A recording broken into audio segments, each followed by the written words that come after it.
Hi, everyone. Thank you all for coming, and thank you, Sylvia, for inviting me to speak. I'm really looking forward to hearing all of your questions and to hearing my colleagues' insights on Comanche from a non-archaeological perspective. So I want to start with a story. So I hope this doesn't steal you guys' thunder. In July of 1750, a Comanche rancheria of 130 men came to Taos, promising peace in exchange for trading opportunities. The following November, the same rancheria, armed with bows, arrows, and spears, descended upon Pecos, raiding the pueblo. Enraged, Governor Velez Cachapan sent after the raiders, taking them by surprise in a box canyon where the Comanches had retreated to the center of a frozen lake. Cachapan ordered his men to set the reeds around the pond on fire and open fire on the Comanches. At daybreak, Cachapan had 49 prisoners and over 150 horses and mules. The rest of the original rancheria were dead. Keeping 4 prisoners as hostages, Cachapan released the rest, making them promise to establish a lasting peace. This encounter, known as the Battle of San Diego Pond, gave Cachapan a formidable reputation among the Comanche. Unfortunately, the relative harmony established by Cachapan's military victory and subsequent diplomacy was to be short-lived. When Mendeneta took over as governor in New Mexico in 1767, the Comanche peace collapsed. For the next 12 years, New Mexico knew nothing but war. This kind of story of alternating peace and war was a defining feature of life here in colonial Southwest. During much of the 18th and 19th centuries, New Mexico was a tribal zone, a zone in which Spanish authority was relatively weak and relationships and daily life was defined by indigenous communities. For much of this time period, the Comanche were the ones who were dictating the political and economic relationships between indigenous communities. So, with this in mind, I want to use the brief time that I have to talk to you guys tonight about violence and war and what material evidence we have for it here in the Taos Valley. So just as a kind of brief introduction to who the Comanche are and what we know about them prehistorically.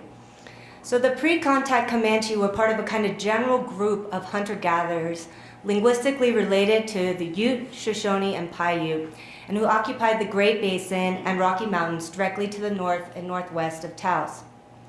Over the 16th century, the Comanche split from their Shoshone relatives and migrated south along the Eastern Front Range. Archaeological evidence from bison kill sites suggests that the reason why the Comanche split with the Shoshone was in order to access the growing bison population of the Arkansas River Valley. Once on the southern plains, the Comanches encountered the more established Jicarilla and Paloma Apaches, who were already part of a thriving network of exchange with the northern pueblos of Taos, Picaries, and Pecos. Armed with horses and metal acquired from the burgeoning Spanish trade, the Apaches forced the Comanches to retreat back into the Sangre de Cristo Mountains. During this time, individual Comanche groups made alliances with individual Ute groups who introduced them to the Pueblo trade markets in New Mexico. 1680, the Pueblo Revolt was a watershed moment in the relationship between Comanches and New Mexico. During the Spanish's 12-year absence, the Comanche obtained horses at an unprecedented level, becoming highly efficient bison hunters and horsemen.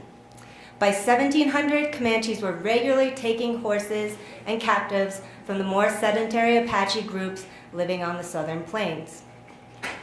With the help of their Ute allies, the Comanche drove the Plains Apaches from the Arkansas River Valley and began exploiting the valuable bison hunting range to its full potential. 50 years later, the Comanche were an established political force on the southern plains and were in command of an expanding trade network. So how did the Comanche accomplish this feat in less than 50 years? There's 2 kind of components to the Comanche's economic strategy here in New Mexico. One was diplomacy and one was violence. These were both very important, but today I'm going to focus on violence. So this violence took the form of full-scale military encounters as well as lightning-fast raids. The Comanche took particular advantage of the dispersed nature of Hispanic settlements, which were generally located at great distances from both one another and from military forces coalesced in Santa Fe. Horses and captives obtained through raiding were then funneled by the Comanche across the continent to other indigenous groups, such as the Wichitas, Iowas, Kansas, and Pawnee, and were peddled here in New Mexico to the very same people that they stole them from. The Comanche approach to raiding confounded Spanish officials who were hindered by a lack of supplies and poor communication. Indeed, it wasn't until the 1780s when Governor Anza finally defeated the renowned Comanche military leader Cuerno Verde that a long-lasting peace was reached and Comanche raiding finally eased. So here, this quote by Governor Valverde from 1719 gives you a sense of how quickly the Comanche were able to move across great distances. Their homeland was over 200 leagues away from New Mexico, and even in 1719, he was already starting to predict what kind of havoc the Comanche would wreak on New Mexico. So, tribal historians document over 165 battles and campaigns waged by the Comanche in New Mexico with neighboring tribal communities. Quickly adapting to the horse and perfecting their swift guerrilla style of attack during the wars against the Apache, the Comanche had soon surpassed the Spanish in mounted combat, the Spanish usually preferred to fight in closed spaces and tightly organized formations. So there's a kind of feedback loop that developed over time between Comanche violence and their territorial expansion. More violence got them more territory, and more territory required more violence in order to maintain and control. Within this kind of feedback loop of violence and territorial expansion, there was both an economic and a social component. In terms of economy, Comanche violence allowed them to increase their market share.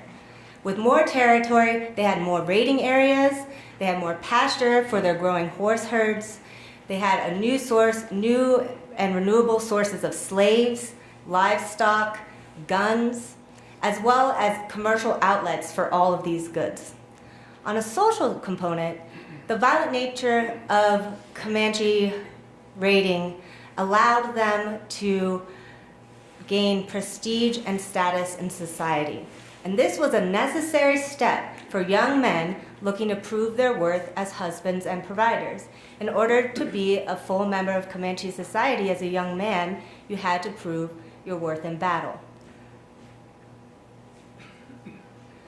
So, in terms of archaeological evidence of warfare in general is very difficult to find, and it's particularly difficult when we talk about the kind of equestrian combat the Comanches were using, which was small scale and relatively brief, compared to large scale pitched warfare like we would see at Gettysburg or something like that. Rock art in the Rio Grande offers a unique glimpse into Comanche militarism. The art is characterized by thinly scratched lines made using both stone and metal tools, and it fits generally into what other scholars have defined as a biographic tradition that's been identified on both the northern and central plains, in which the images are realistic, highly animated, and used to document actual historical events. So when we look at the Comanche rock art, what we're actually looking at is a kind of indigenous archive, which is comparable to the archive that Spanish people created through their official reports and are held down in Santa Fe. So we're trying to think of the archaeological record as an archive that can be read in tandem with the Spanish record, but also sometimes against that record to provide additional insights. So here's an example of one of the panels that we have in the Rio Grande Gorge. Conflict was both between Comanches and Spanish colonizers and between Comanches and other indigenous groups. So over the course of the 18th and 19th centuries, competition between tribes over horses, food supplies, and trade partners became an increasingly central component of Comanche life. The introduction of both horses and later guns both increased the frequency of conflict and the style of combat. So in pre-horse times, combat typically involved kind of set pieces where there would be mass infantry who carried large shields and were armed with bows, spears, and clubs. After the horse, combat transformed into fluid, fast-moving skirmishes, where warriors used lances, long lances, short bows designed specifically for rapid fire on horseback, and circular shields constructed from layers of bison hide, pulled over a kind of wooden frame. So here in this rock art panel, we actually see some of this, the kind of transformation in the horse versus the pedestrian warfare. See this small circular shield that I was referencing? Obviously, he's on horseback here. He has a long lance that he's bringing out here. And then on this side, we have the pedestrian warriors, large shields, lances. In terms of interpreting who the players in these scenes might be, this is something that we're constantly trying to understand. Ethnicity is very difficult to identify in the archaeological record, particularly with nomadic groups, because they didn't leave a lot behind. So in this case, we're interpreting the mounted warrior as the author and a Comanche, and then the pedestrian warriors on the right as potentially Pueblo or maybe Apache. These are both groups historically who would have been enemies of the Comanche here in New Mexico. So the confrontation between these two military techniques, pedestrian warriors and mounted cavalry, is also depicted in the Segeser I hide, which some of you may be familiar with. You can find it down in the Palace of the Governors. And painted sometime in the early 18th century, exactly the same time as this rock art would have been made. The hide depicts, again, you can see here on the right, very similar composition, pedestrian warriors, large shields, spears, same thing over here. And then on the left, we have mounted warriors with large spears. And here, actually, an interesting detail of horse armor. So there is some rock art evidence of horse armor, primarily on the northern plains, and some in the central plains now. We haven't found any yet here in New Mexico, but we're looking for it. Horse armor is really interesting because it fits into a really tight window of time. It was after large numbers of indigenous people got horses, but before they got guns. So around 1750, large numbers of guns became accessible to indigenous groups, and then horse armor made out of leather was no longer an effective battle strategy. So we're definitely looking for it here in New Mexico. While Comanche warfare appeared random, there was actually a highly organized system of disciplined units, generals, and captains. Comanche raids were directed by experienced warriors elected to be in charge for the duration of the campaign. Each Comanche warrior had between 3 and 4 horses, and they gave those horses names based on the special deeds that they did in battle. When Comanches marched in war formation, it was done in a very organized way. The scouts would go out first, then the chiefs, the leaders would be next, then the women and the children in the back of the line. So here what we're seeing is an example of a kind of organized infantry of pedestrian and also mounted warriors. And you can see some very interesting stylistic details in terms of this warrior's headdress here. Looks like he's wearing a bison horn style headdress. And you can see here the kind of typical long flowing headdress with indications of feathers coming off there. So the rock art panel that I've shown you here offers evidence of an organized Comanche military attack that was using a technique of surprise encirclement. And the U.S. cavalry has noted this several times at being completely baffled that the people they saw as barbarians could use such an advanced technique. And the idea, and we see it here, a similar painting here by George Catlin from the late 1800s, where it's indicating showing how good the Comanche were at horseback and showing them doing this kind of surprise encirclement technique. And the basic idea was that a group would come in, strike unexpectedly as individual charges, and would distract the enemy, coming into the circle as individual charges to distract the enemy, then fire upon them, and then break up abruptly, scattering in different directions in order to avoid getting caught. So as horses became a more and more valuable form of economic and social currency, individual competition for this resource increased.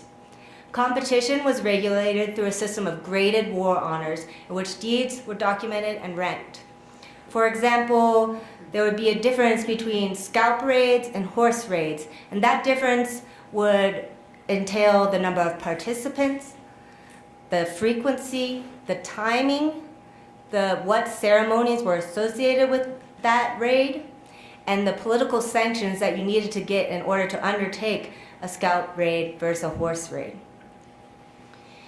There's kind of two general categories of how we think about war honors for Plains groups. There's counting coup, which is touching of the enemy with the hand or an object, like a lance. And then there's taking something, whether that be a life, or a gun, a horse, or a scalp. So here in this rock art panel, you see a kind of example of a singular warrior counting coup. Mounted warrior, again, the small circular shield, using his lance to reach out and touch his enemy. Here again, we have other examples of this same kind of tradition going on amongst other Plains groups.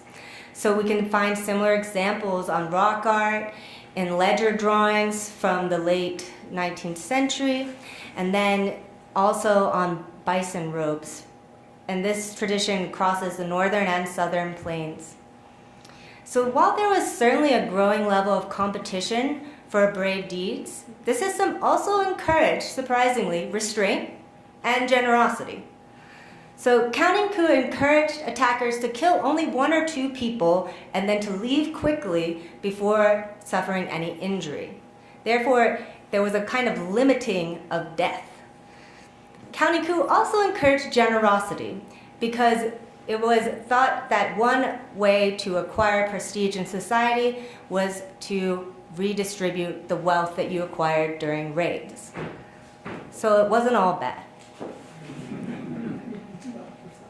Here's another example of counting coup. Skirmishes on horseback often quickly moved into close contact fighting and hand-to-hand combat with clubs, lances, and bows. These hand-to-hand battles were desirable because they allowed individual warriors a better chance to aggrandize themselves. So here in this panel, we can see we have two different sides competing. In the center, we see the number of shots fired by each side. In terms of, again, ethnic affiliations, if we can come up with anything, there's some indications here that the large warrior would be Comanche, and the reason why we think this is because this line here, which part of it was an archaic glyph that the Comanche then added on to. This is a common practice of Comanche people coming in and adding on to previously existing glyphs. So this glyph here of a snake or a kind of waving line, which was in Plains Indian Sign Language the way to indicate Comanche. And so you see this kind of waving line a lot on Comanche rock art, signifying that it is, in fact, that's who it is. Also, the style of headdress gives some indication that it might be Comanche. And then his friend down here, for historical reasons, it makes sense to interpret this guy as Ute because we have historical records noting that the Comanche and Ute were allies for about 40 years. And of course, they have a shared ethnic and linguistic affiliation. Additional evidence is provided here by what we've been interpreting as a bear icon, which is closely linked to Ute bear medicine and the Ute bear dance.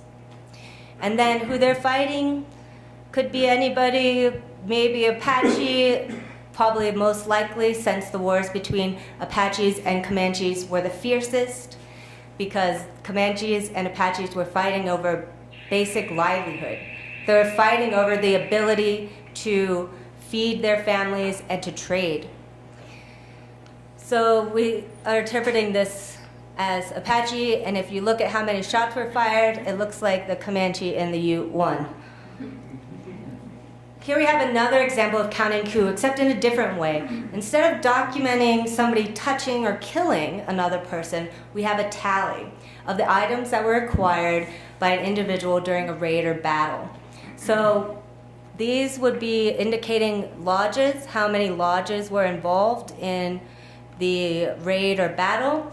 These lines would be tallies for, it could mean a number of things, either horses taken, lives taken. These look like scalp blocks, which we've found in other sources.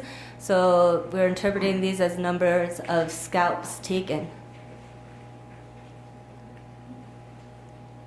So in order to achieve the goal of public recognition and elevated social status, individuals also had to verbally recount their deeds. So they decided to depict them in rock art, but there was also an oral component.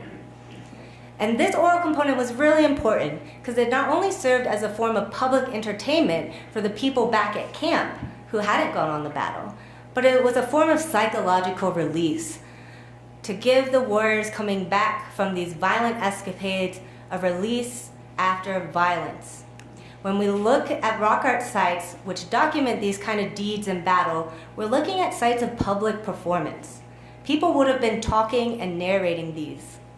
So the lines in the depiction are kind of meant to stand in for those words once the narrator is no longer there. And we see that in the highly animated way that the lines are drawn. So in this panel, we have lots of squiggly lines going everywhere. It looks kind of like a mess. But you can see this warrior, the kind of central figure. You can see how many shots he fired against his opponents. These are most likely Spanish people based on the use of the metal lance here. And then you can see his kind of trail of movement. He came from over here, and then he went up. And you can see here the horse that he acquired in the battle.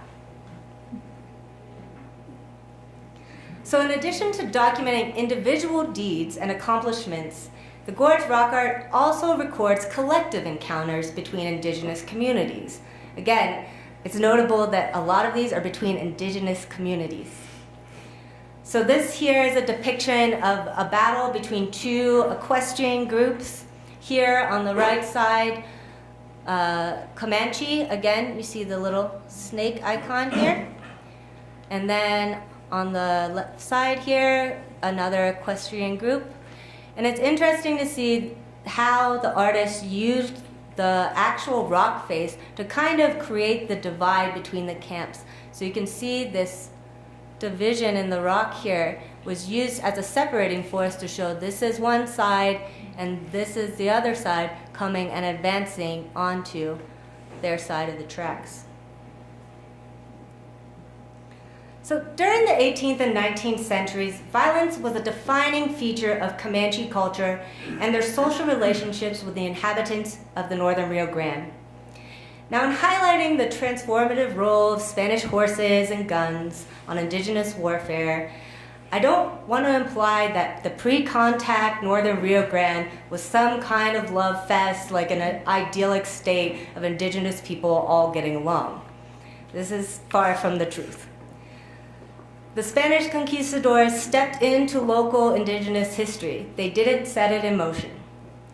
However, Spanish colonization in the region did intensify violent interactions and altered the conduct and the purpose of warfare. This transformational process is reflected in the development of the rock art tradition that I've just shown you here, which was specifically intended to archive battle exploits and display an individual's status. So within this story of violence, Taos holds a really special and central place. Taos is where the Comanche first received horses. Taos was one of the prime targets of Comanche violence.